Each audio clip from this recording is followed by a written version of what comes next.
Good morning to all of you. My name is Raj Kumar. I'm the founding Vice-Chancellor of OP Jindal Global University. We are on the second day of the Global Virtual Conference on Reimagining and Transforming the University. We are now going to have the second keynote address of this conference to be delivered by Dr. SHASHI THAROOR on the theme, The Idea of a University.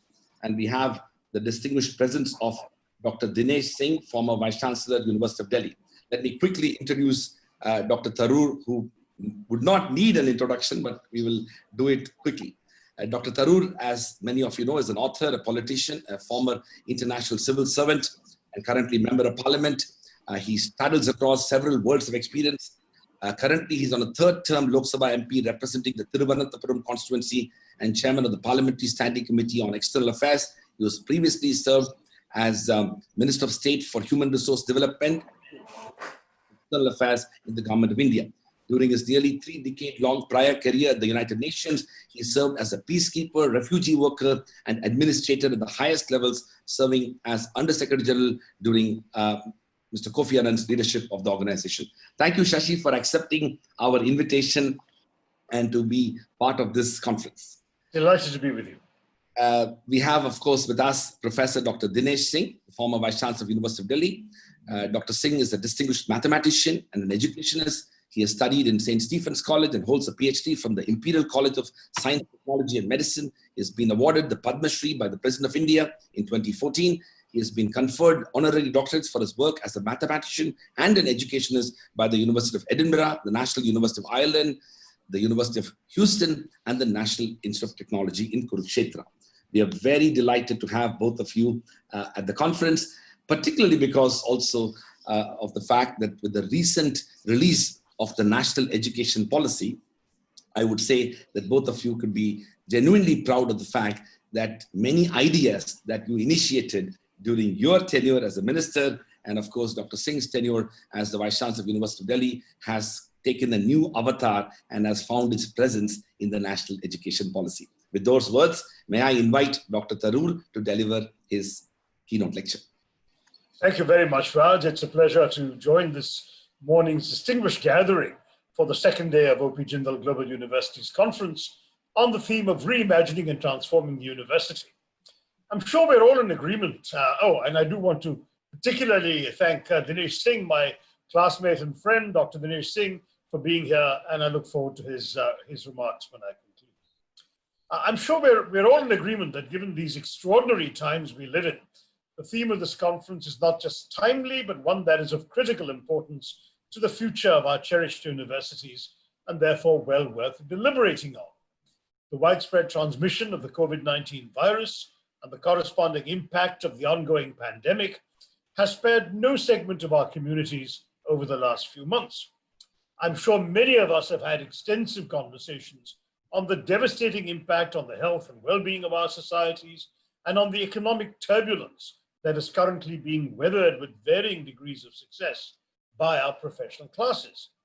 Equally, the question of what comes after the current storm passes, and pass it will, and what the post-COVID world will look like, is one that has already gained prime importance, at least judging by my own experience, where I spent a good part of this lockdown speaking on this subject. Now, I do not need to explain to a gathering of experienced and distinguished educators that the present pandemic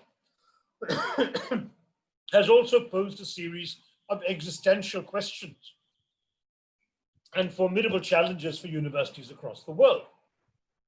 Even as we cautiously celebrate the initial findings of vaccine trials for a promising candidate that has come straight out of the labs of Oxford University, no less, I think it's fair to recognize that the current set of complexities our universities are grappling with marks a watershed moment in their common histories, and what decisions we take today will mark a definitive moment for the future of our universities.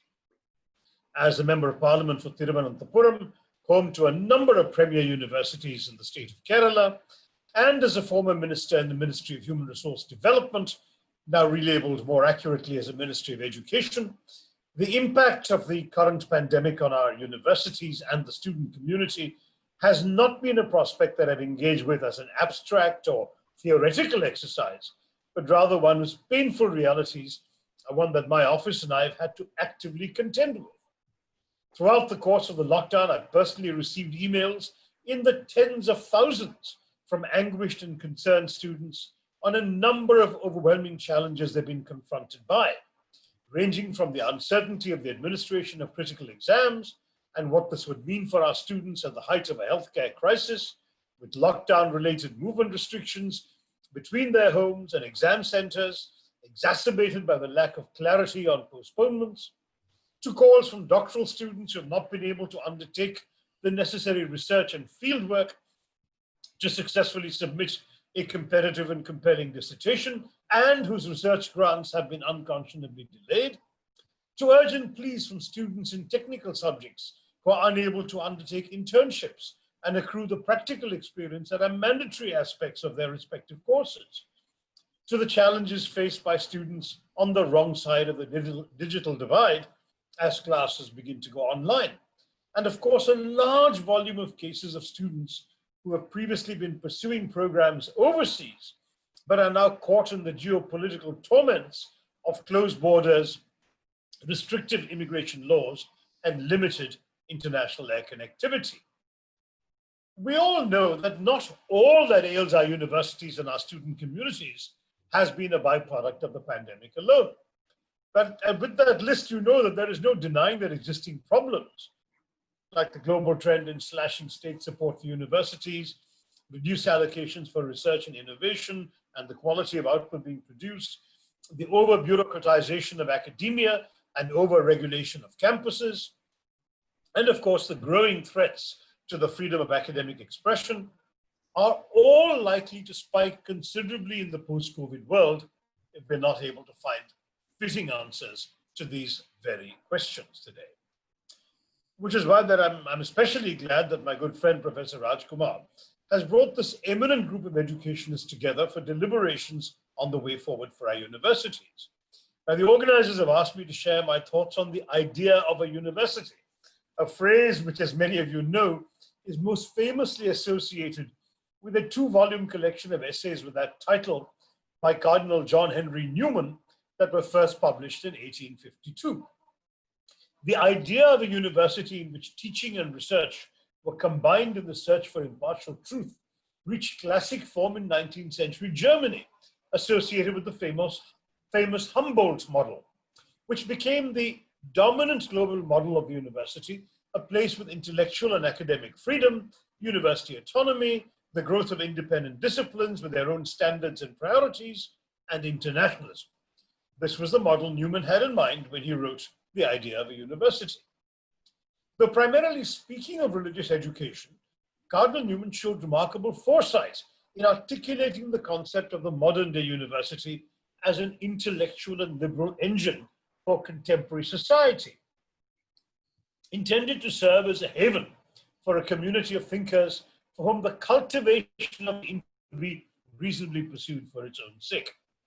Even a century and a half later, his powerful arguments for the value of a liberal education and the principal duties of a university are well worth looking to for inspiration.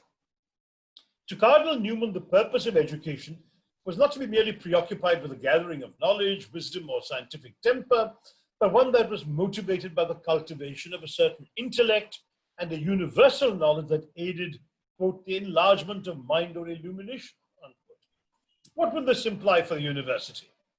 The Cardinal, in his own words, believed that as a matter of history, the business of a university to make this intellectual culture its direct scope, or to employ itself in the education of the intellect, just as the work of a hospital lies in healing the sick or wounded, of a riding or fencing school, or of a gymnasium in exercising the limbs, of an almshouse in aiding and solacing the old, of an orphanage in protecting innocence, of a penitentiary in restoring the guilty. These are his words. And of course, this radical departure from the utilitarian perspective on the role of education as a tool for economic and social progress has naturally been raised by the Cardinal's critics. And there is certainly merit in recognizing that Cardinal Newman, who spent more than half his life at Oxford, was writing at a time when universities remained the playing fields of those with social, political and evangelical capital, or roughly those who either belong to the gentry or the church. In India, too, the best universities, though still attached to the traditional idea of the university, are still seen mainly in terms of social privilege, unconnected to the real world of economic and employment opportunities. The Newman idea also makes no allowance for polytechnics and vocational forms of education. In other words, as the historian Sophia de Boyk has pointed out in The Guardian, Newman says little about the level of practical, employable skills that should be imparted as part of a course of higher education, revealing his limitations as the ultimate ivory tower dweller. He offers us little help on how the balance can be struck between pursuing knowledge for its own sake and giving students the saleable skills they surely deserve. He has even less to offer on the pressing matter of how the whole enterprise may be paid for.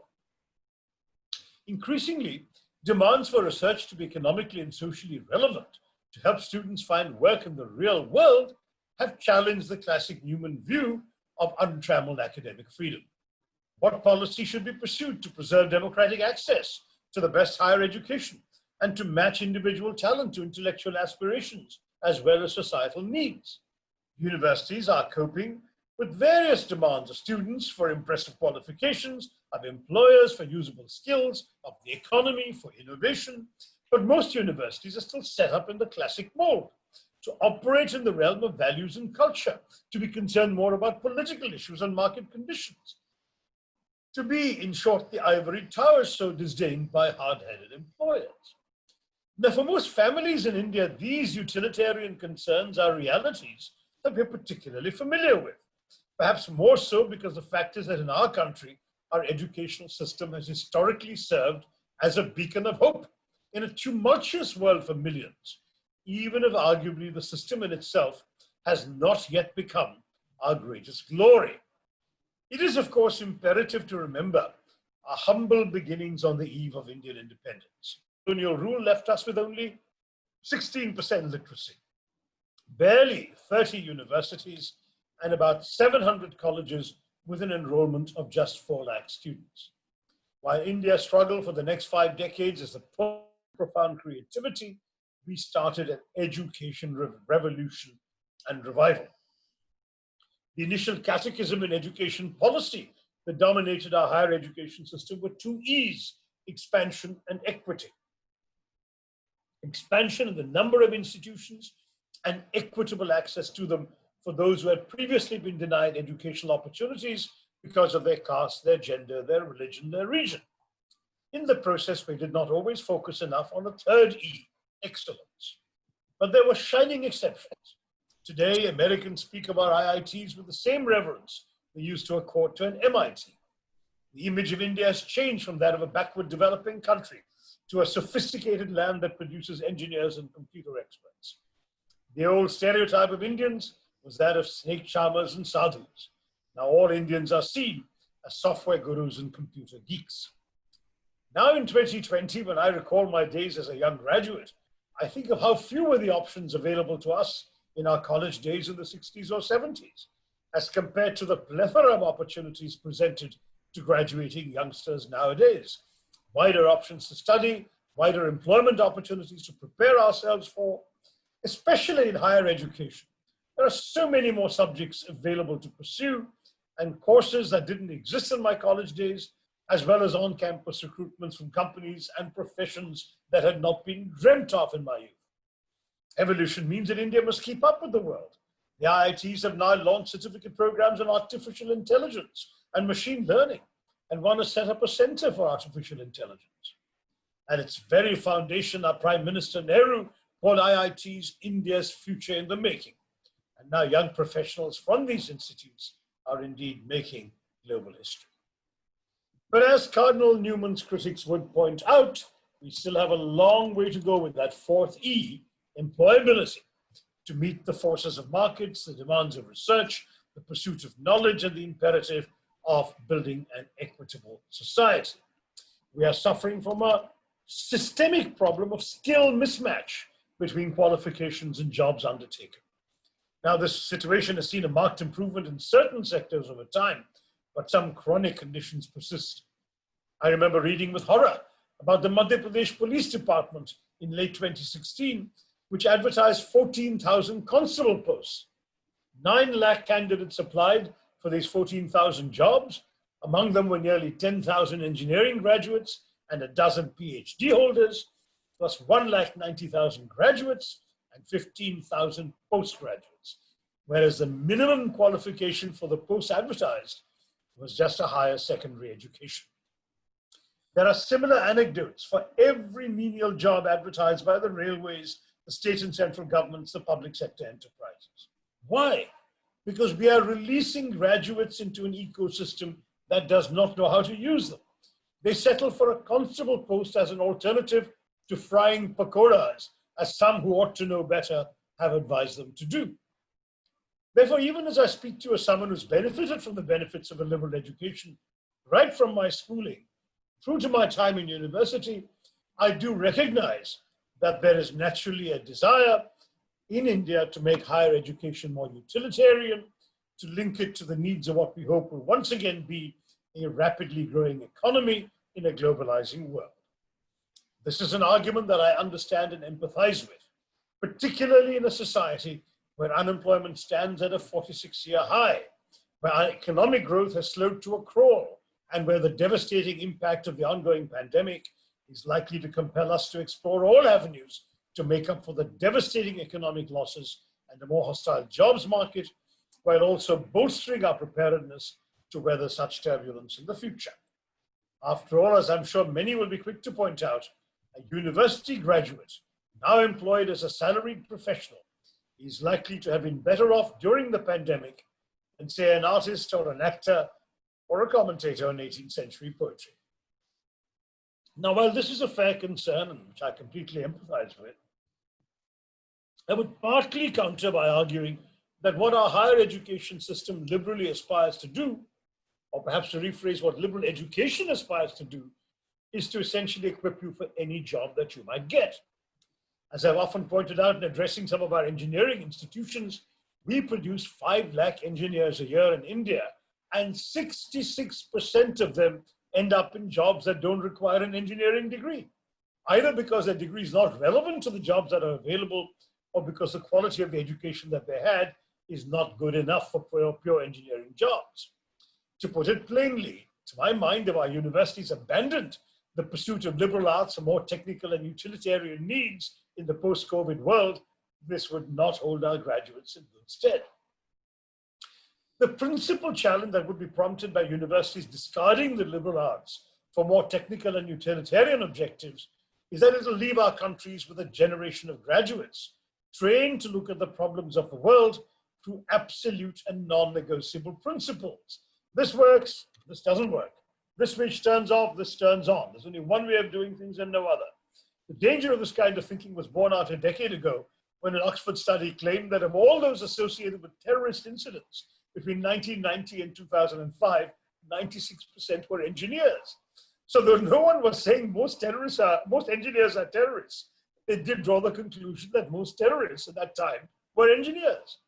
I don't know if that study has held up well in the multiple terrorist incidents that have occurred since it was conducted, but the lesson is clear. A mind rigidly trained in either or binaries and unexposed to the humanities is more susceptible to political and religious fundamentalism. It is a short step from studying the predictable laws of engineering to following an ideology or a creed that also seems to the engineering trained mind to be infused with immutable laws. If our graduates were rooted in the idea that there's only one way to think and work, they're likely to apply that habit of mind and thought to their understanding of human beings, of politics, of ideology, where only one worldview is true and right and everyone else is wrong, where only one worldview is patriotic and everything else is anti-national. To my mind, if our universities churned out legions of such graduates, it would certainly have a devastating impact on our communities, particularly in the post-COVID world, where the increasing move towards populism, isolationism, and the economic and cultural backlash against globalization is only going to get accelerated. In fact, I've suggested we may well see a process of deglobalization, characterized by trade restrictions, the repatriation of production and supply chains, and the hollowing out of international and multilateral institutions. As I've often pointed out, the human mind is like a parachute. It functions best when it's open. You don't want to jump off a plane with a parachute that will remain closed, and similarly, we cannot produce graduates who will enter the post-COVID world with a closed mind. Our traditional utilitarian approach in India has been to shove facts into the students from school and college onwards, make them memorize stuff, which they then regurgitate in the examinations. If this was already out of date when it was being inflicted on the likes of me or Dinesh Singh, it's most definitely totally out of date for our aspiring graduates today, because in the 21st century, a world characterized by hostilities, stratified societies, and narrow-minded identities, what we desperately need is not a well-filled mind. Today in the real world, you can find any fact you need with 2 clicks of a mouse. So rather than a well-filled mind, what we really need is a well-formed mind. We need individuals who are able to react to unfamiliar information or to discover new information and know how to understand it, how to fit it into a pattern, how to understand the problems and dilemmas that information poses, how to approach solutions for these problems. An Oxford Martin School study recently pointed out, or predicted rather, that 30% of the jobs in the world by 2030 will be jobs that do not exist today. How can you educate young people for jobs that don't exist? By teaching them not what to think, but how to think. So they can make the new understandable, bring the distant near, make the unfamiliar into something they can handle. A well-formed mind benefits far more from an appreciation of history, or a knowledge of literature, or a study of the way in which real human beings behave, rather than the world of certitudes that our technical education provides for. As Cardinal Newman so presciently pointed out, and this is a longish quote, the last one from him, that only is true enlargement of mind, which is the power of viewing many things at once as one whole, of referring them severally to their true place in the universal system, of understanding their respective values and determining their mutual dependence. Thus is that form of universal knowledge, of which I have on a former occasion spoken, set up in the individual intellect and constitutes its perfection. Possessed of this real illumination, the mind never views any part of the extended subject matter of knowledge without recollecting that it is but a part, or without the associations which spring from this recollection. It makes everything in some sort lead to everything else. It would communicate the image of the whole to every separate portion, till that whole becomes in imagination like a spirit, everywhere pervading and penetrating its component parts and giving them one definite meaning. Just as our bodily organs, when mentioned, recall their function in the body, as the word creation suggests a creator and subjects a sovereign, so in the mind of the educated person, Newman calls him the philosopher, as we are abstractedly conceiving of him, the elements of the physical and moral world, sciences, arts, pursuits, ranks, offices, events, opinions, individualities are all viewed as one, with correlative functions, and as gradually by successive combinations converging, one and all, to the true center, unquote, mercifully. Now, my submission to this distinguished gathering and sharing this long quote is that the future of our universities, indeed of our higher education system, lies in striking a careful balance between the utilitarian needs that our technical education is required to provide and the broader liberal aspects that will help our graduates expand their horizons and cultivate their intellectual sensibilities. In order for us to make this balance, however, there is a need to be cautious of a more recent trend among policymakers to try and make liberal arts and humanities education more relevant, almost as if they're trying to reduce this branch of education into an exercise of producing more effective white-collar workers rather than producing deep-rooted thinkers. Equally, as we've seen in recent years, there is a very real threat of transforming liberal arts for more insidious purposes. To convert history, for example, into an instrument to legitimize a more Hindutva-aligned version of the past, or similarly transforming political science, or as some would say, entire political science, into lessons on chauvinistic nationalism, or even transforming an obsolete English literature into communicative global language skills for prospective call center employees. Such exercises will not culminate in an expansion of the intellect, but on the contrary would constitute a travesty of our higher education system by failing to leave any room for the imaginative, the ruminative, the philosophical, and the theoretical. This also requires us to focus on the importance of the freedom of academic expression and to ensure a sacrosanct separation of powers and influence between our campus spaces and forces that would like to bend our higher education spaces for ulterior gain. These are dangers that have been highlighted by the famous Hindi scholar Apurvanand, who in his own collection of essays that have also been published under the title The Idea of a University, has warned against the growing assault on academic spaces by right-wing forces in our country that are determined to establish an exclusionary and linear worldview and entrench narrow-minded chauvinistic dogmas on our campuses. To Apurvanand, the impact of these assaults, which I'm sure, of course, all of you are familiar with, even if we do not name them, have a vitiating impact on the future of our democratic society because they undermine the capacities of our society to hold the ruling dispensation accountable. He makes an interesting dichotomy between the freedom of expression and academic freedom, arguing that while citizens do not inherently have the intellectual wherewithal to examine the claims of the powers which seek their consent to rule them, academics with their long engagement with knowledge have the tools to test the political and policy promises offered to people. So he says they must share this with the public to help them take informed decisions. So they need freedom not for their own sake, but for the good of our society. Academic freedom, he argues, is more than just the freedom of expression. It is a basic necessity without which the business of knowledge cannot be conducted. He goes on, all democracies therefore resist the temptation of controlling the campus. As I say these words to you, I'm shaken by the irony that Professor Purvanand has this week been questioned for hours by the police for his alleged contact with the student protesters of the Pinjra Tod movement. Our democracy is no longer resisting the temptation he wrote about. But his is an argument that is well worth engaging with in the context of understanding the future of universities. The truth is that in the globalized world that we live in today, the diverse democracy that we are and must preserve and protect, our students are increasingly likely to be surrounded by others who do not necessarily subscribe to their point of view and may not subscribe to the same set of beliefs and convictions or even the same set of cultural practices, culinary preferences, or customs that they affirm. In our own country, we have seen how the rejection of liberal cosmopolitanism has resulted in an increasingly fractured society, where many of those in leadership positions today are unable to look beyond our differences and regard our diversity as a problem that must be contained. These are individuals with a monolithic view of the country as one of their own faith, of their own community, and their own language, and by extension demand social conformity within our society.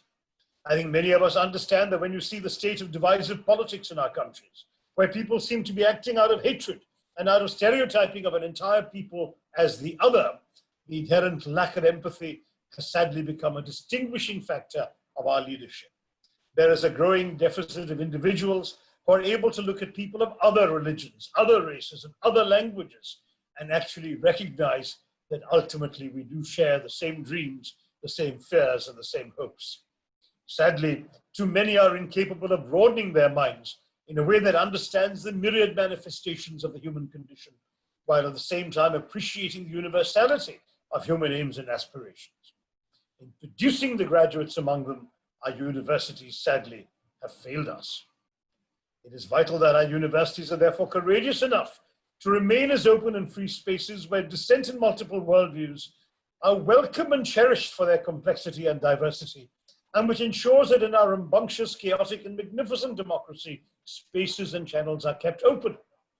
These open channels must enable our students to engage in equal parts with what Newman described as the image of the whole and each separate portion. The future of our universities must be rooted in developing a generation of leaders that is more ready to deal with a national and global order, a world where multiple realities can coexist, where alternative worldviews and convictions have to be encouraged and negotiated with, and where students are taught to look beyond themselves and their narrow surroundings to the reality of interdependence and peaceful coexistence. As the British educationist Robert Anderson put it, and I quote, "The idea of a university which combines teaching and research and develops the general powers of the mind as well as giving specialized training has three possible fates. First, it could be extended with only minor compromises to all parts of a mass higher education system, but it makes excessive demands on resources and seems unnecessary for much vocational training. Second, one may declare the Humboldtian University dead, consign it to the past and fit all universities into a utilitarian and managerial mold. That is how pessimistic critics see the trend of policy under recent governments.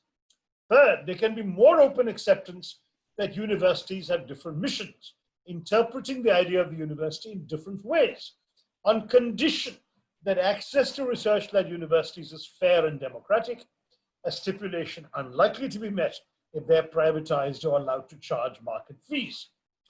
The American example suggests that embracing differentiation is healthier than denying it. The disinterested pursuit of knowledge and the ideal of liberal education seem currently in better shape there than in Europe," unquote. I therefore suggest that in tomorrow's post-COVID India, we try to see the idea of the university not as a fixed list of immutable characteristics, but in Anderson's words, as a set of tensions, permanently present but resolved differently according to time and place. These tensions include those between teaching and research, between autonomy and accountability, between intellectual integrity and socioeconomic relevance. But they also feature legitimate debates in our country about benchmarking Indian universities against the international scholarly community, about their role in shaping our national identity and defending national culture. The idea of the university must reconcile the tensions between the inevitable connection of public universities with the state and private ones with the most powerful and richest corporations, versus the need to maintain critical distance. We've been reproducing the existing social, economic, and occupational structure against expanding it from below by promoting the marginalized and excluded through affirmative action to ensure social mobility. Between serving the economy versus providing a space free from immediate utilitarian pressures dictated by the job market. Above all, there is a chronic and perhaps permanent tension between universities as places devised to encourage open and critical attitudes against society's expectation that universities will impart useful qualifications and employable skills in the service of India's future. Evidently, in resolving these crucial tensions, a balance must be struck that seeks the impossible, to reconcile seemingly incompatible objectives with the ethos of commitment to a better future for India. We must be far-sighted enough to recognize that at its core in a democratic society, our universities must evolve into spaces where an ideal version of democracy itself is allowed to thrive. In other words, our universities must become the staging ground for experiments in developing the most principled version of our democratic ethos, and by extension, a microcosm of what our democratic society one day could be. We cannot, of course, reach these ideals if we do not actively strive to ensure that our campuses are inclusive and representative. No democratic model can sustain itself if it doesn't carve out space for all voices, no matter how big or small, to be heard. This is not just what we try to rectify through instruments like affirmative action and scholarship programs, need-based, which are of course undoubtedly important, but a commitment to really taking stock of the barriers to access and inclusion that permeate all levels of our society.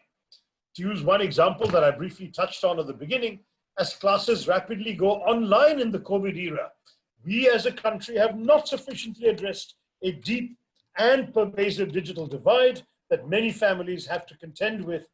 We live in a world brought to us by Facebook, Google, and Twitter, but we also live in a world where over 3.7 billion individuals do not have access to the internet, including 1 billion children for whom it will not be possible to either work remotely or learn remotely. According to UNESCO globally, only just half the households, 55%, have an internet connection. In the developed world, 87% are connected. In the developing nations, 47%. In the least developed countries, just 19%. These stark realities, along with other barriers like infrastructure deficiencies, basic access to 24/7 electricity, reliable Wi-Fi, teachers equipped to use digital curriculums, have resulted in insuperable barriers for our weak and marginalized, even forcing some of them to take extreme steps in their desperation. Some of you may have read the sobering and tragic event but a class 10 student in Kerala hailing from a Dalit family, a young girl who was a class topper and under any other circumstances would have been set for a bright future, instead committed suicide.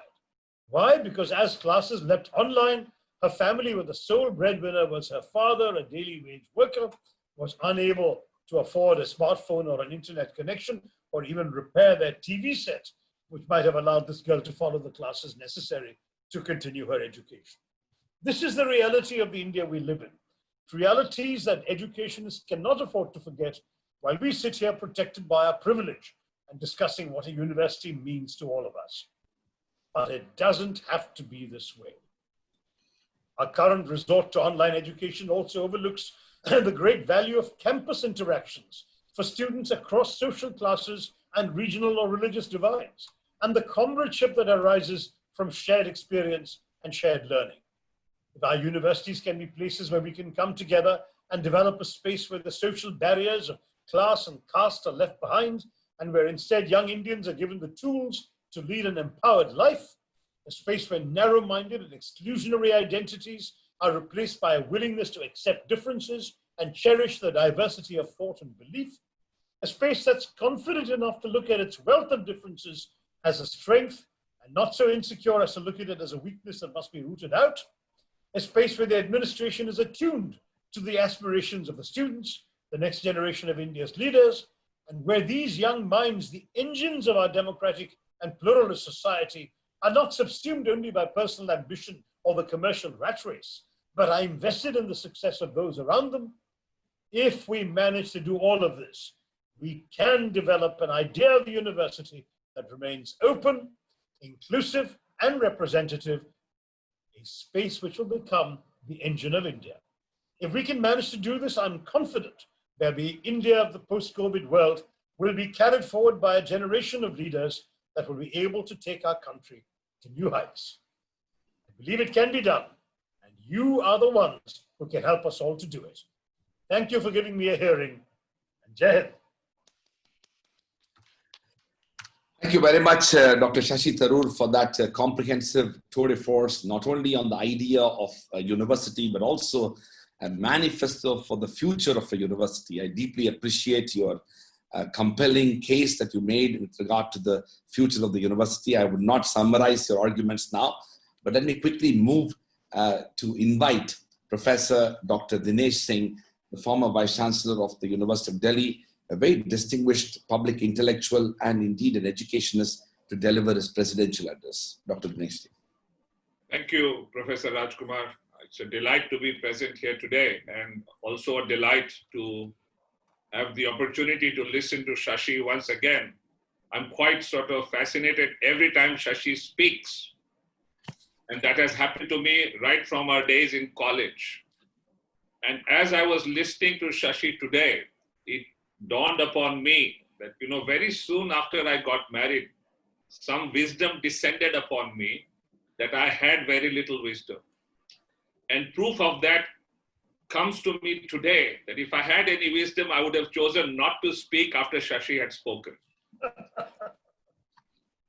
But at the same time, when I got married, another very indeed valuable blessing descended upon me.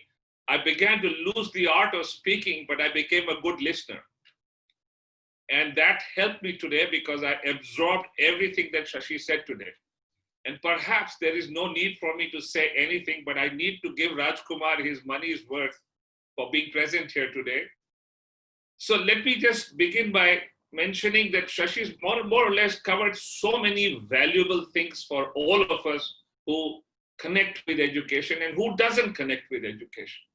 Perhaps we could encapsulate what Shashi said by paraphrasing in the following manner, that first of all, I believe that we must learn to understand that the idea of a university should be such that we begin to treat the whole world as a university, the whole world as a learning place, the whole world as a platform to create, to give, and to absorb. And the other thing I want to say is that if we look upon institutions of learning and knowledge as platforms where each individual young mind is allowed the freedom to delve within and discover himself or herself. As it has been so well said by great people that the kingdom of God lies within you, let me explain what I mean by that. Anything that you believe in truly and soundly and which sustains you through your life is your dharma. Not religion in the narrow sense, but dharma, that which binds you. For instance, for Gandhi, his dharma was truth. It bound him for the rest of his life, and he discovered his dharma at a very young age. For Srinivas Ramanujan, his dharma was mathematics, and he discovered it through an external stimulus, a book on mathematics that then woke that stirring inside, the drumbeat of the soul, as I call it. And he adhered to that dharma his whole life. That's what a university must do, enable every young mind to find his or her dharma, her purpose, her destiny in life. And how do you do that? That has always been the challenge for universities. This is the eternal quest a university must face. And when Shashi was my minister and he gave me unbridled freedom to experiment at the University of Delhi, I realized a few things. One of the things I understood was that we must, as an institution, never be insular. Universities must stay connected with the whole world to give and take. So we built our curriculum in a very expansive, holistic, liberal way with the needs and challenges of society and of the nation. And you identify them and they are never rigid. As Shashi said, you need to sort of change with times. And you build your curriculum in such a way that through these external influences, which are practical, they allow a child, a young mind, a grown person who wishes to find his drumbeat, to find a drumbeat in the external world that then resonates with what's inside. That has been the challenge for university systems. And you should use that yardstick to measure. Are we really able to do that in our universities? Are we able to therefore create a balance, as Shashi said, between the technical and the liberal? Are we able to create a balance between skills and knowledge? Are we able to create a balance between a little bit of a well-filled mind, not too much, but a well-formed mind?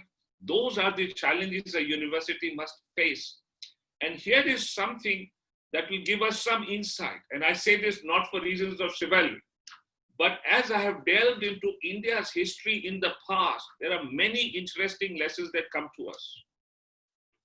The Rig Ved, in one of its opening stanzas, says, Ano Bhadra Kritavo Yantu Vishwata. Let noble thoughts come to us from every direction. And I sincerely believe a university must be a platform where noble thoughts are allowed to come and go with complete freedom. Something to the effect that Mahatma Gandhi said, when he said, let the cultures blow through, of the world blow through my house, keep my doors and windows open, let them all flow through freely, and I refuse to be blown off my feet by any of them. You stay anchored to that which you believe in. A university system must be a little like that. Once we allow that, then here are some practical things which will translate Shashi's vision that he gave us so lucidly, so brilliantly today. As I have understood from our past, we were always open to all kinds of ideas, as said in the Rig Ved. Number two, we understood that there has to be a balance between the practical, the liberal, and the knowledge system out there in the ether. This was forever emphasized. If you look at all the Upanishads, all of them draw balance, best exemplified by the story of Haridrumat and Satyakam, where Satyakam is sent on a quest. He's not asked to recite or memorize the Vedas when he's admitted. He's sent on a quest where he takes 300 head of cattle and is asked not to return until they have multiplied threefold. He goes into the forest, and when they have multiplied threefold, he comes back. At one level, this is an exercise in wealth management. So practical, a project connected to the real world. At the same time, by going through this process, he evolves. And when he returns, Haridrumat proclaims that there is enlightenment on your face. That's what a university must look out for. The other thing is transdisciplinarity. Let us not isolate our subjects into silos, disciplines into silos. One doesn't want to know what the other is doing. In the past, India showed the way. We had, through Pingal, a few hundred years before the time of Jesus Christ, who was looking at meters in Sanskrit poetry, and through that process, he created a fundamental mathematical device. How could he do that? Because we were forever versed in more than one discipline. And exactly the same ideas allowed Chomsky in modern times to create the revolution in linguistics, when he used so capably the principles of Pawninian grammar and his knowledge of mathematics and blended them harmoniously into his insights on linguistics. Somehow our universities in India need to look at that. And the third thing, this business of transdisciplinarity, skills, and this business of working on projects, that is so important. Haridrumat exemplifies it so well in the Chandogya Upanishad, but throughout India's history, knowledge was forever connected to the real world also. That is why India was a strong knowledge economy. At that point in time, when Isaac Newton proclaims to the British Parliament that science knows no means of determining position at sea, for hundreds of years before that, when Indians, after inventing trigonometry, used sign tables to chart nautical tables so that our vessels, ships, sea-going vessels could travel safely and return safely with speed. And we used a mathematical device called the Rapalgai to navigate. This is when Newton says we know no means of determining position at sea. That's how knowledge was also being used for the well-being of society. There are numerous examples from the past, but we must again bring out the principles and not delve on the past so that we could rest on our laurels. Those are the learnings that I wish we could take into account and use them the way we used things in the past, not too long ago, when at Allahabad University under British rule, when Meghnad Saha left the University of Allahabad, the Vice Chancellor Amarnath Jha did not have to ask anyone, did not have to seek anyone's permission. He appointed the Nobel laureate Schrödinger as professor of physics, and Schrödinger accepted. That's the kind of freedom a university needs. That's the kind of freedom a university must engender. And the acid test for our universities today should be simply this. Ramanujan, when he struggled so hard to acquire an intermediate qualification at Madras University and failed, Cambridge recognized his genius, and without any formal inquisition, nothing, awarded him not a formal honorary doctorate, but a regular PhD degree without question. If our universities do not have that freedom, we will not be able to move forward. And finally, let me tell you, I agree with Shashi totally. The balance must always be kept in mind between freedom of thought at the highest levels, liberal thought. At the same time, let us be connected to the ground. Else, India will not be able to move forward as a knowledge economy. Believe me, I sincerely wish that in the new education policy, we can take in all these things. When Shashi was my minister and I was the vice chancellor, many of the features of the new education policy are nothing but reproductions of what we did. And therefore, I think Shashi and I would be happy to endorse so many of those things over there. Thank you very much. Thank you very much, Dr. Singh and Dr. Tharoor, for that. We have a number of questions already coming in, and I'm going to first let me shoot one question to Shashi. Shashi, one of the big challenges in the context of India itself is that while many of us, including you, have critiqued about the fact that universities and university spaces have become somewhat intolerant with regard to the rightist politics, much less has been said about the leftist politics as well, in terms of the dogmatism that has affected and impacted and created, let's say, shrill spaces within the universities. So in some ways, how do you create an institutional university environment in which different forms of liberal ideas are flourishing, yet it doesn't dominate one particular ideological discourse? It's an excellent question to which there's no simple answer, because obviously I highlighted today's situation where there is a nexus between a certain school of thought, a certain approach to the idea of India, and a certain approach to the idea of the university, which appears to have the highest official backing. If the same was happening on the left, I would say exactly the same thing. At the moment, it happens from the cultural right.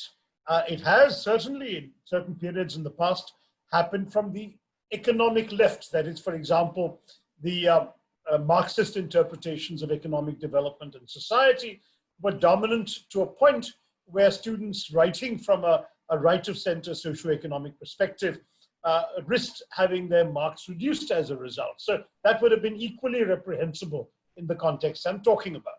To my mind, what we ideally need is for the universities to be essentially obliged to accept the idea that all forms of thought are in contention for the mind of the student, and that the student has himself or herself the freedom to choose which he or she is more persuaded by. And that ultimately, if you are writing an essay for a left-wing professor from a right-wing point of view, but you can defend your arguments with intellectual rigor, that left-wing professor has an obligation to respect the right-wing argument and mark the quality of the academic work rather than the conclusion it reaches. That, it seems to me, would be the ideal academic environment. And the same in reverse, if a right-wing professor had a left-wing student. So in other words, the university should be about how to think, as I said earlier, and not what to think. Neither what to think politically, nor what to think factually, nor what to think in terms of today's utilitarian requirements, but rather how to think with rigor, with precision, with a certain amount of absorptive capacity and flexibility. All of those things will perhaps give us the outcome that your question implies we should all desire. Thank you very much, Shashi, for that. Dr. Dinesh Singh, one of the things that has happened in the last 2 decades, I entered university life in the early 90s. Even at that time, the framework of return on investment in higher education was not the dominant discourse. But since the 90s and well into this, the last decade in particular, there is a very strong emphasis on what the return on investment in education is, and which has inevitably impacted the broader range of studies in humanities and social sciences. As somebody who actually belongs to STEM discipline in that sense, you have straddled across different knowledge systems to have a stronger respect for the study of humanities and social sciences. How do we infuse that type of thinking in the minds of young people? You know, Raj, it's a very pertinent question, and I'm glad that even Shashi is here to sort of give his viewpoint if necessary. The point is this, you know, let's just take a look at the COVID crisis. When this crisis began to develop in the world and also reached India, you know, I went to the websites, visited the websites of many institutions of learning across the globe. Imperial College developed a mathematical model and is developing a state-of-the-art vaccine. Oxford University is doing the same. We don't know, but even Cambridge University is doing the same. There are many universities in the US that also have very interesting things to tell us. Then I visited the websites of universities in India, and many of them are medical universities. I found no evidence in early April of anything connected to the COVID crisis. One of our famous institutions of medicine had something called important notice on its homepage, and I clicked on that thinking this must be on COVID. And it said the last day for the following tender is such and such. That's all they had to say, nothing. That is our problem. This inertia, this indifference to the needs and challenges of society is harming us because we are beginning to swing in the other direction. A university that does not take responsibility for society is not a university. And the COVID crisis brings on sociological, political, cultural, and medical and technological challenges. It's an all-round holistic thing. If you throw these things to young minds, they will, to each according to his own, to the way his mind resonates with his drumbeat, discover what is of use to him and connect with that. We are not doing that. The sooner we do that, these balances will come of their own as long as you give the child, the young mind, freedom to connect. Thank you very much, Dr. Singh. Well, I have many more questions, but I'm going to keep that aside. Let me ask the question from the audience. Shashi, there is a question about how do you think the new policy on education would impact the idea of a university in India? Do you think the notions of multiple exits in higher education would sufficiently address the need of skill inculcation, knowledge generation, driving India towards becoming a knowledge society? Look, I think honestly, it's an attempt in the right direction because what the multiple exit formula, I think, seeks to achieve is, number one, to avoid discouraging those who perhaps will not last the full 3 or 4 years on a campus. And at the same time, to give people who may have not traditionally ventured into a university education the chance to sort of put their feet in the water and see if it's too cold for them. In other words, you can come into a university, if you find you can't hack it, you can leave after a year. And all you'll do is get a certificate that you attended for a year. If you are able to stick it through for a couple of years, but find that you don't have the intellectual equipment to see through the full process of a degree, you can leave after 2. And there you'll get a diploma because you've done that much more work.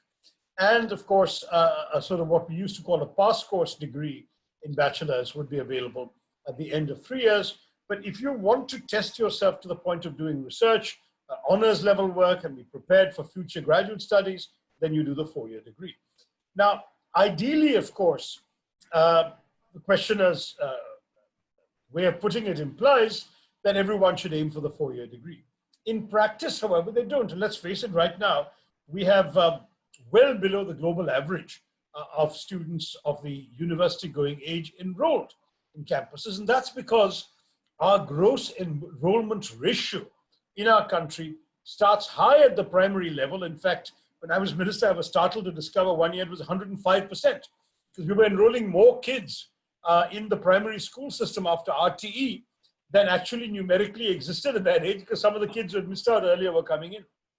But then there is a precipitous drop after the 5th grade, an even bigger drop after the 8th grade. And by high school, you're seeing really diminished levels of attendance, so that by the time you get to university, it's 20, 23%. Now, this could be a way of encouraging some of those who don't even put the sort of test the waters of university to try and have a crack, saying doesn't matter if you can't hack it, you can still leave, and you're not committing yourself to 3-4 years. I think it's one way of looking at it. Not everyone will emerge with the kind of set of intellectual and practical and social and political ideas and capabilities that we have described as the ideal of a university. But those who do make it through all 3 or 4 years, and which may include some who might not otherwise have joined at all, they would be the best indication of whether this approach works. It's going to take time for us to evaluate it, but I see no harm in trying it. Thank you very much, Shashi, for that. There's a fantastic question which has always bothered many of us, I'm sure. This is about the challenge of elitism. Both of you are Stephanians. Dr. Singh went to Imperial College, you went to Fletcher. I studied in Delhi University and Oxford and Harvard. So the question is, the idea of excellence essentially leans towards being exceptional and outstanding, therefore exclusionary in many ways rather than inclusive. How do you think universities in India can attain excellence while remaining accessible, catering to the aspiration of the masses and meet the ideals of equity? I'm going to ask Dinesh Singh to answer, and then you also, Shashi. Dr. Dinesh Singh. You know, Raj, again, I welcome this question very much.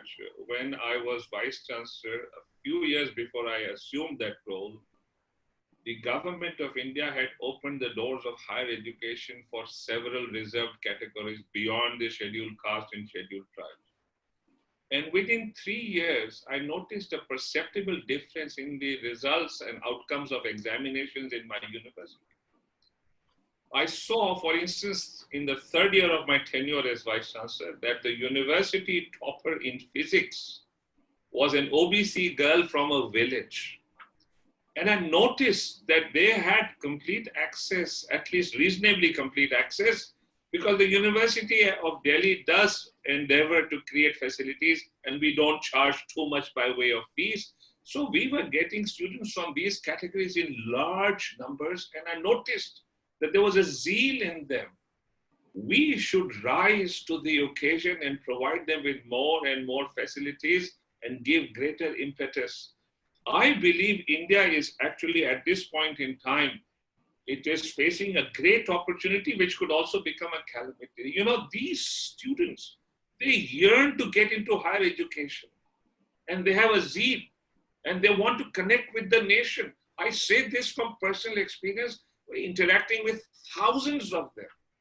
And I'm telling you, a university platform must be designed in India in such a way that we bring them in, no matter whether it's a private university or a so-called government university. We must look out for them. Thank you very much, Dr. Singh. Shashi, please, same question. Yeah.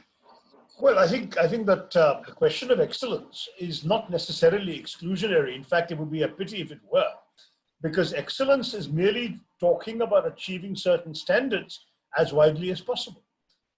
So if you're talking about elitism, I'm talking about an elitism of merit.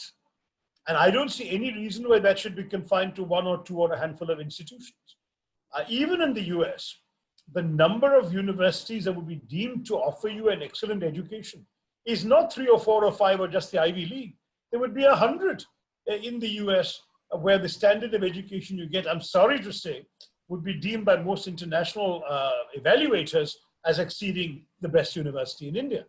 So what we need to do is to benchmark ourselves to rise to a level of excellence across the board that can enable our students to hold their own with the best of the West and the rest, but equally for there to be many such institutions in a country our size. I don't see excellence as discriminatory or exclusionary. I see excellence as aspirational for everyone. I mean, I would love to see all India toppers emerging from Bundelkhand University and the Central University of Kerala in Kasaragod, and not just St. Stephen's or Tata Institute or the Indian Institute of Science or the IITs. The truth is, it should be possible if we can actually raise the tide for everyone. I think part of the question is also about the cutoff problem that we have in India with access to limited institutions which are perceived to be good. But Raj, that is actually a somewhat unfortunate imposition upon us by the Supreme Court, which has essentially taken the decision that there must be an objective, numerical, quantifiable cutoff standard, which every university and every college within that university is obliged to announce and then adhere to. That, I think, is an attempt to avoid discrimination on grounds other than merit. And that, to that degree, is a laudable objective. But it creates a different kind of discrimination, as you rightly pointed out. The irony, however, of course, is that you may have a brilliant student who had an off day during one exam and who fails to make the cutoff for the college he would otherwise have waltzed into, but who then goes on to become a university topper from a less good college. So these things have happened and they will happen also. So the cutoffs are certainly not by any means a foolproof guarantee of excellence or of elitism. Absolutely. But the problem is they're created in order to promote equity. Very true. Dr. Singh, you want to weigh on that or weigh in on that? Very quickly, Rajkumar. So also we must understand that India needs to emphasize the use of technology-based education. Believe me, there is much quality there. As Shashi said, of course, the campus experience is very valuable. We should not sort of decry that or limit our students from gaining that access. Maybe a hybrid model, maybe something. But I have delved into technology-based education, experimented greatly with it. And I keep doing it repeatedly. It brings wonderful results. Students really gain enormously so long as what you offer them has quality both in terms of content and pedagogy. That's where the danger lies, because even now I notice many schools are just, their teachers are just mechanically uploading, PowerPoint presentations with voiceovers. Student finds no interest in them. I have prescribed pedagogies which will work. And believe me, if we really need to address India's needs, we will have to take recourse to that. But it's not just for needs. So much good comes out of it. I know a 12-year-old boy in Gurgaon who has taught himself college calculus purely by looking at Khan Academy classes, purely by that. And I picked up 2 students of Hindi from the University of Delhi who had never looked at a computer in their whole life. And I exposed them to Excel through YouTube videos, and I only mentored them, never taught them. I'm not an expert in Excel. Now they're modeling the coronavirus pandemic for me through Excel, purely self-taught through YouTube videos. Somewhere India needs to tap into this resource. Thank you very much, Dr. Singh. Shashi, there is another, this is the COVID-19 situation question probably, but part of it is that we also have hearing from universities around the world today that a lot of funding and resources in humanities and social sciences is being diverted to medicine research and research relating to particularly in the current crisis. So this question has that dimension. The question is that study of literature and arts is conventionally not considered as a discipline that ensures employability, while courses on communication and writings are devalued by many, like vocational education. So the discourse of skill tends to lean more towards technical and professional education, but even pursuing these courses may not lead to employment. How can education institutions and universities contribute towards changing this scenario? I think it'll depend on the subject and it'll depend on the university. In my own view, for example, I don't believe that good writing can be taught. That's a personal view. I think writing should come as instinctively to you as breathing or talking. The way you talk, the way you breathe is the way you write. And that's a very personal view. It's not a fashionable view, and many teachers will not agree with me. But therefore, the utility of a writing course or something is, to my mind, somewhat limited. At the same time, when you study subjects like, say, English honors, English literature, you are improving your mind, but you are not specifically acquiring a substantive skill that an employer may look for. You are training your mind to think in a way that some employers used to find attractive, and arguably fewer and fewer do now, but some still might. I mean, ultimately, my own academic preparation was in the liberal arts, and I believe it equipped me to deal with a whole lot of unfamiliar subjects I'd never heard of, and to take on tasks that no one had done before. Therefore, there was no one to teach me. I just had to have a mind equipped to deal with those tasks. And that's ultimately the value of the kind of education, the liberal education that I was talking about. But the questioner is raising a very legitimate concern. I don't know the questioner is a student or a parent, but both those sets of categories of people in India are very concerned. Should we be spending all this money educating our children for what? Will they get a job at the end of it? That's the thrust that many middle-class parents in particular have in their decision-making about education. And all I can say is, if, for example, you're doing a technical or an engineering or a scientific degree, then the best way to ensure employability is for the university that you're in to have a connection to some real-world industries. We have been trying to encourage this. In my time, we got Dr. Narayanamurthy to do an excellent study on the university-academia interface, most of which sadly has remained neglected since our time. I believe that's an excellent concept. I mean, in America, it's very standard for a university, I beg your pardon, for a company to go to a university and say, hey, we have this idea for a particular product or a particular device or a particular process. Do you have the doctoral students or the postgraduate students who can research it?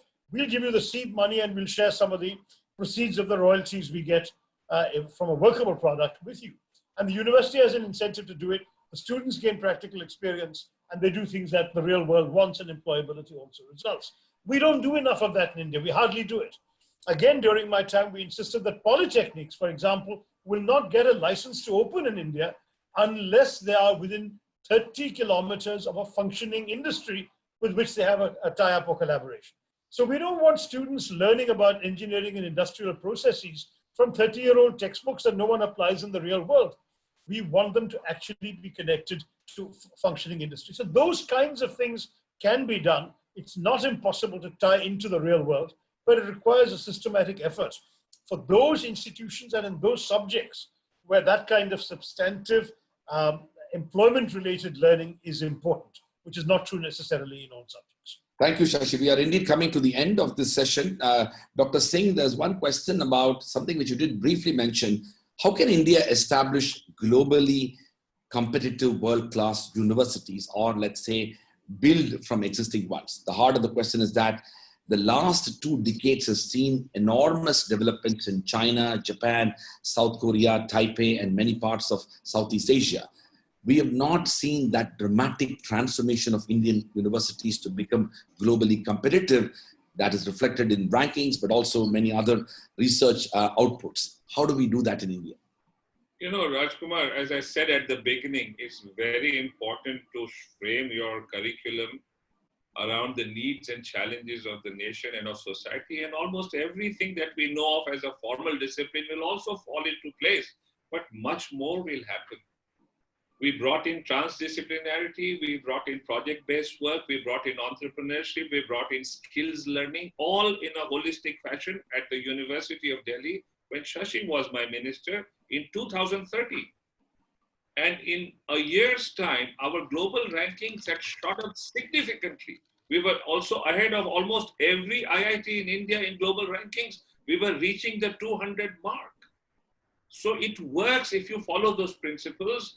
And believe me, those are the things that have been embedded in the new education policy, exactly what we did at the University of Delhi in 2013-14. This business of exiting at, with a diploma when you drop out, your choices, a 3-year degree, a 4-year degree, a major, a minor, transdisciplinarity, entrepreneurship, all those things. We created so many startups for our students. Even now, day before yesterday, one of the startups that was nurtured in my time has bagged a multi-million-dollar funding from the United States. We have another startup enterprise that has been valued at 50 crores in the University of Delhi set up when I was there. All these things work and they elevate the university, provided you have sustained effort. Our effort was cut short, but I'm hoping that it'll come back now and we will channel these things that we learned at that time and take it forward. It'll take a little time, but I believe we'll get there. Right. Thank you very much. Shashi, there's a very interesting question about politics, student politics within universities. How can universities acquire and remain courageous in an environment where democratic ethos can be sustained within the university, but not necessarily party politics, which is reflected in our own alma mater, where political parties are deeply embedded? And of course, the questioner also is asking that, how do you ensure that student politics doesn't mean that 30 to 40% of classes are not held because of all kinds of strikes that happen in the university? And how do we create that democratic culture even without going in that direction? Actually, there my views may be slightly heretical to some. I went to St. Stephen's, as did Dinesh. We had a very active campus union and lots of extracurricular societies, but none of the national political student organizations were allowed to organize on campus, and we chose not to affiliate ourselves with the Delhi University Students' Union. So there was no ABVP, NSU, ISF, IISF, none of those. And therefore, campus politics was about campus issues. It was about things like the quality of food in the mess, the teachers' behaviors in the classroom, the availability of certain subjects or lack thereof, the right for us to organize and make collective demands, our representation on the governing body of the college, that kind of issue. And in many ways, I found that a very good training for real-world public representation and politics, but not in the sense that the questioner was afraid of. Secondly, I would also say that there is no doubt that, that my view is that there should be no right to strike. In other words, just as I have been consistently throughout my political involvement, which is not very long, 12 years now, been opposed to hartals, because I believe that everyone has the right to show their own disaffection, but no one has a right to coerce others. And therefore, the problem with a hartal or a bandh is you are not allowing some student to take an exam, some old lady to get to a hospital, some businessman to make ends meet. Why should you have the right to do that? If you feel that something is an outrage so much so that you don't want to work, you don't go on work. You personally object. You stand outside with a red flag. You're fine to do that, but don't coerce others. And to my mind, the same rule should apply to students. They can organize outside class hours. They can have sessions outside class hours. They can make speeches, object, do petitions, everything.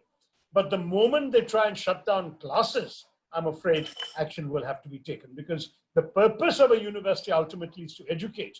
And while political education, education in freedom of expression and in political organization is part of education, it does not seem to me that preventing others from pursuing knowledge can be justified in any shape or form as part of your education. So that's my view. It's a personal view. I'm not speaking on behalf of my party or any organized entity. But if I were in a position to make policies. This is the kind of, this latter is the kind of policy I would make. I would permit students all kinds of political activities, but I would not, in fact, permit them to strike or prevent others from taking classes. Well, as the Vice-Chancellor, that is music to many people's ears. And with those words, I would like to say thank you to both of you. Thank you so much, Dr. Shashi Tharoor, for a fascinating keynote address on the idea of a university. I deeply appreciate your thoughts, your reflections, but also your candor. And I think it's indeed many aspects of your address would resonate with people who are looking at what ought to be the future of the university. I'm deeply grateful to Dr. Dinesh Singh, who continued to inspire us by his contributions. As I said before, you can definitely have your last laugh on the matter with regard to what the national education policy has done. And in many ways, more than that, on a more serious note, it's also a testament to some of the ideas that has withstood the test of time. And governments, including regulatory bodies, have come to understand and appreciate the importance of those ideas which were generated some time ago. So I'm grateful to both of you for your presence. It's wonderful that we've had two classmates together to be part of this conference. So thank you very much. And